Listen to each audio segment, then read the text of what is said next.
2021년 11월 25일 날 헌법재판소에서 도로교통법의 음주 이진아웃제 조항을 위헌 선고를 했었죠. 그 음주 이진아웃제가 쉽게 말하면 음주 운전을 2회 이상 한 경우에는 처벌을 좀 무겁게 하고 있는 조항이었습니다. 그 위헌 선고된 조항 처벌 수위는 징역 2년 이상에서 5년 이하, 그리고 벌금형은 1,000만 원에서 2천만 원 사이 였는데요. 다른 처벌 조항에서는 찾아볼 수 없게 거의 유일하게 여기 음주 운전에서만 2회 이상 넘어가면 이렇게 세게 처벌하는 조항이었죠. 그래서 헌법재판소에서는 비례 원칙 위반으로 위헌을 선고했던 거고요. 결론적으로 보면 음주 이진아웃제가 위헌을 받아서 지금 적용을 못하기 때문에 2회나 3회 돼서 처벌 조항이 음주 이진아웃제가 원래 적용되는 분들은 공소장 변경을 한다든가 아니면은 새로 이제 막 재판이 잡혔다 라고 하면은 음주 이진아웃제가 적용되는 게 아니고 혈중 알코올 농도 수치에 따라서 처벌이 이제 수위가 달라지거든요. 그 조항이 적용됩니다.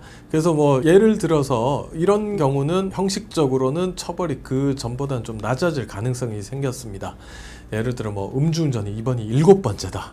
그래서 뭐 앞에 집행유예도 여러 번 받았고 그렇게 해서 원래 음주 이진아웃이 적용됐다라고 하면은 법정형이 징역 2년에서 5년이기 때문에 검사구형은 아마 사고 유무에 따라 좀 다르겠지만 징역 2년 6개월 또는 뭐 3년 이렇게 할 거를 예를 들어 이분이 혈중 알코올 농도가 뭐 굉장히 낮았다. 예를 들어서 지금 0.03부터 처벌인데 뭐 0.04 정도 나왔다. 이러면은 혈중 알코올 농도에 따른 처벌 수위는 제일 낮은 구간에 속하거든요. 0.03부터 0.08.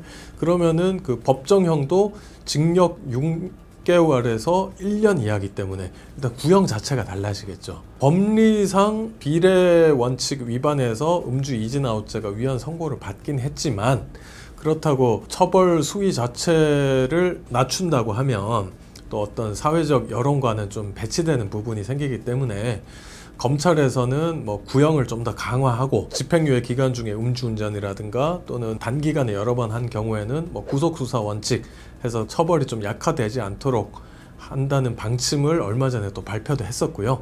근데 어쨌든 형식적으로만 놓고 보면 방금 제가 극단적인 사례를 들긴 했는데 원래 징역 한 1년 6개월, 2년 정도 살아야 될 사람이 위헌 선고로 인해서는 징역이 조금 낮게 선고되는 그런 상황이 조금 예상이 됩니다. 그리고 최근에 제가 진행하는 사례들을 보면 일단 원래는 뭐 검사 구형이 징역 2년 정도 해야 될 것도 징역 구형은 1년으로 하고 이렇게 조금 변화가 생기긴 했습니다.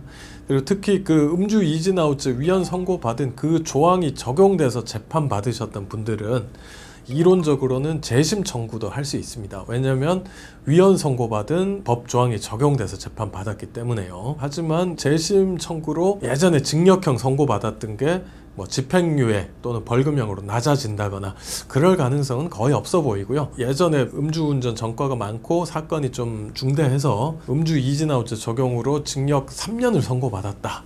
근데 그게 위헌 받았기 때문에 새로운 법령 적용하면 징역 한 1년 6월이 예상된다. 이런 경우에는 뭐 재심 청구도 한번 해볼 의의는 있겠습니다.